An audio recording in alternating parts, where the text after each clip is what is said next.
Okay, there was a crash at the Nurburgring. Filippo, did you see the video? I did. You're going to play it? Yeah. Oh my God. yeah. Okay. The Porsche comes in here and then bam!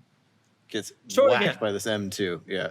Boom. Oh, Bam! Now that is a serious impact. Both drivers were okay, shockingly. that's first of all testament to modern cars. My I think goodness. that's the talking really point more than is. anything. Like that they walked away. 15 years ago, like this. No chance. I don't know. I don't know that you would have walked away from it. Watch this again. Now, I want to 200 stress a kilometers an couple hour. of things. At the Nürburgring, you must pass on the left like it's a freeway. That's the rule. And the Porsche was doing that. Something that nobody's talking about this crash is that the BMW was from the UK. It has British license plates. And so the driver was on the other side of the car. So the Porsche was coming into a blind spot. Now, when you're on the racetrack like this, you should be very aware of where everybody is at any point. However, I have a suspicion that played a little bit of a role. It's a serious, serious accident. They have these tourist days at the Nürburgring. This happened during a tourist day. You're not supposed to go flat out during a tourist day. You're supposed to just kind of go. And so a lot of people are putting some of the blame on the Porsche driver because that was a somewhat risky pass. That would have been a very acceptable pass in a race. But in a tourist day where you're passing just a guy who drove in from the UK, it's a little sketchy. Nonetheless, to me, it looks like the BMW probably should have been aware, especially because there's a longer in-car video of the Porsche where the Porsche is on the BMW's tail for turn after turn. And it's really clear that the Porsche is ready to pass. And if you know anything about cars as the driver of a BMW M2 driving at the Nürburgring would, you know that your car is slower. Nonetheless, crazy stuff. But yes, I think the big story here is the front end of the Porsche came off. Yep. There was a fire. Yeah, it ruptured the fuel tank. There was an instant fire.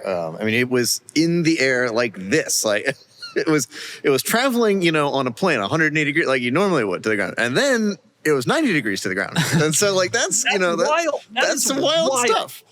And then to be okay. I presume these guys are wearing helmets, but they probably don't have roll cages. These are just cars, And to be fair, like the passenger compartment is impressively Very intact in both. Yeah. Modern engineering. Every Wild. time I see an accident with a high-speed accident with a modern car on a dash cam or whatever, I'm always astonished by the crumple zones. They really do a great job of keeping the passenger compartment intact. It's really amazing. Especially impressive because this is real speed. In that video, the 911 was doing about 200 kilometers an hour, which is real speed. There's not crash testing at that speed. And know also that, these were both relatively light vehicles, which helped them both.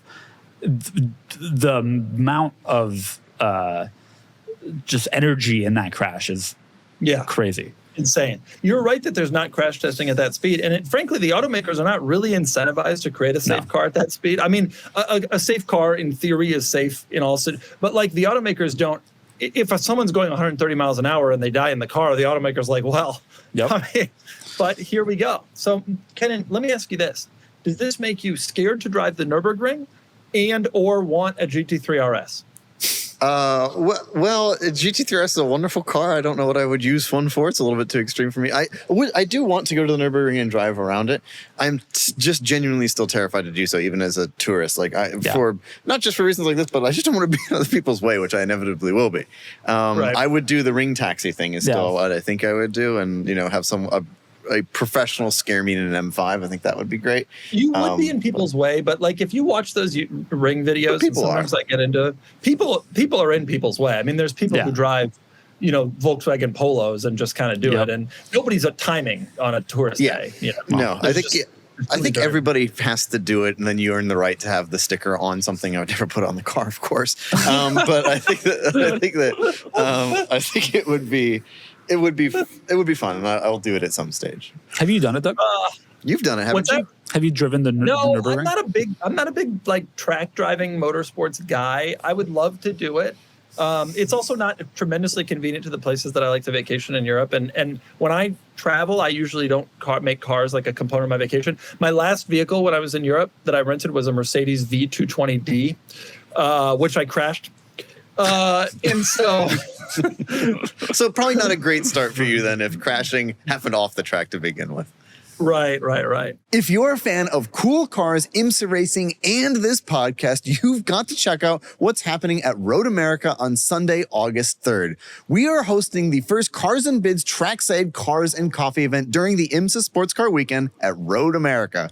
Cars and Bids is the ultimate online auction platform for enthusiasts, whether it's modern sports cars, analog classics, race cars, quirky builds, and anything in between. And for the first time, we're bringing that energy trackside with an awesome lineup of enthusiast cars, the Cars and Bids crew, and yes, Filippo and I will be there in person too. Come hang out with us and watch some racing. And if you've got a cool car, submit it by clicking the link below for a chance to be part of our Trackside Cars and Coffee event. We already have some amazing submissions and we'll be sending out our invitations soon, so don't wait. Whether you're bringing a car or not, come join us on Sunday, August 3rd. Check out our Trackside Cars and Coffee and watch the incredible IMSA sports car racing with us.